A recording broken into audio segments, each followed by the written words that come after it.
Okay, so at whatever it's worth, some people have asked about graduate school, and I wanted to say a couple things about graduate school and advice. My first piece of advice would be get advice from other people. I do think the advice on graduate school varies so much, and you're going to want to hear the different advice that people give and then see what works for you in that regard. I think the thing that I would look at first is called the Peterson Guide to Graduate School.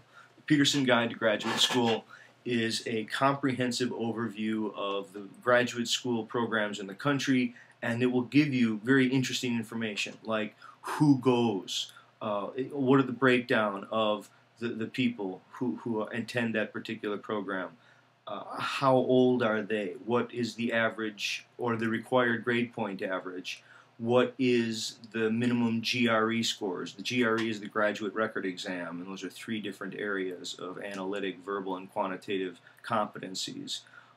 Some schools will require a GRE, some will not. Some will require that you get past a minimum, others will just look at the scores. It really will depend upon the school, but the Peterson Guide will tell you all of that.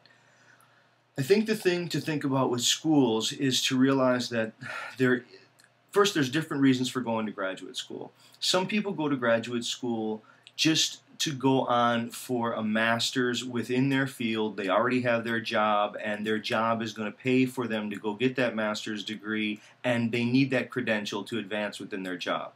There are other people who want to go get either an MFA or maybe an MS or an MA just to be more competitive in the workplace, and they realize that a person with a little bit more education may have some kind of advantage. There is a third category, which are people, this category refers to people who are going on to be a professor, or they want to be a consultant, or they want to work in a think tank, or they just see advancing their career with lot more education. And these would be people who are going to go on and get a master's and then a PhD and then go do something with whatever that is, maybe even a postdoctorate. At this level, I think people do want to realize that there is a lot more funding than one would think to get through school. Now, it's not always the case, and this is why the Peterson Guide is so helpful there, because you'll find out what schools do have a lot of funding available and what schools do not have a lot of funding, and how competitive is the funding. At any rate, there are three kinds of funding that people get when they go to graduate school. One would be scholarships, one would be assistantships, and one would be fellowships. Now, scholarships. Scholarships are generally a blanket amount of money that you would receive. So you might get, a person says, okay, you've been accepted into the program, and we're going to get you a $10,000 scholarship or a $5,000 scholarship. That's okay. It's not a bad deal. I think that's certainly better than nothing, but it's probably not the ideal case, depending upon what the Peterson Guide would tell you here. But a better deal is the sort of entry level for people who are pursuing, they want to be a professor, as an example. You want to have an assistantship. An assistantship are two kinds. There's research assistantships and there's teaching assistantships. Now, depending upon the field that you're in, those could have relative merits or strengths or drawbacks. For many people, they really want to get either research experience so that they can have that when they go on to the next level, or they want to have teaching experience. And so depending upon what the person is planning on doing when they get out, it's important to do that. Now, what's so essential from the perspective of the would-be graduate student is what they're going to do is they're going to waive your tuition. That is, they're going to let you go to school for free, and they're going to give you a monthly stipend. They're going to pay you on $1,000 a month or something like this to render those services. So you do research or you teach. Maybe you'd be a research assistant or maybe a teaching assistantship. Maybe you would teach an introduction, an introductory course. At any rate, there are opportunities to teach at the university or research at the university or assist at the university, and there you do get the bulk of your funding paid for. Now, not all schools will do that. Some schools, they're very competitive, they're notorious for not giving funding. Other schools, they won't let anybody in who they don't give funding for. And so you want to find that out. The most competitive or the most difficult to get at certainly some universities is called a fellowship.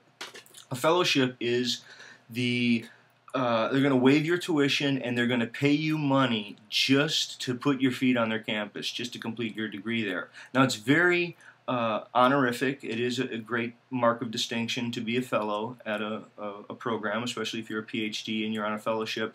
But unless you can teach with it, you'd want to find out about it. It could be a drawback. It may be preferred to get an assistantship only because you're going to get that teaching experience. Now, one of the things that you won't find in the GRE, which is maybe my just last piece of advice here, is that graduate schools will engage in what could be called a demonstration of searching far and wide. And so your odds of getting an assistantship or a fellowship, they increase with your ability or your willingness to locate and to go far for it. So schools want to make it look as if they have scoured the entire country, maybe the entire world, to bring in all the people who they've brought together.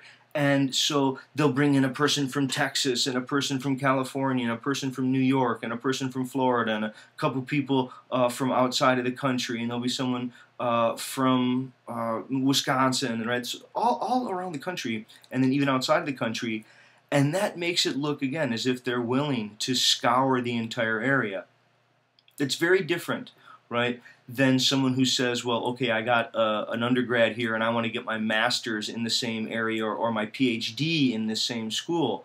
You may be able to do that, but it may be more competitive to do that. It may be very difficult to get funding to do that, whereas the funding may be available for someone who is willing to pack up bags and go across the country. And so that itself, I think, is something that's important to know. I guess the last piece would be to really find a mentor. There are few things are more important than finding the particular minds that you want to study with, and there you have to do your research, not at the Peterson Guide and not just talking with other people, but to actually go and find out who are at those programs that you're thinking about, and to maybe, you know, find the person whose work you've always dreamed of, you know, find that person whose work you love and that person who you've always dreamed of studying with, and see if you can get in there, right? That's really the ideal. Okay, so hopefully that advice works for some people. It may not work for everyone, but get other people's advice.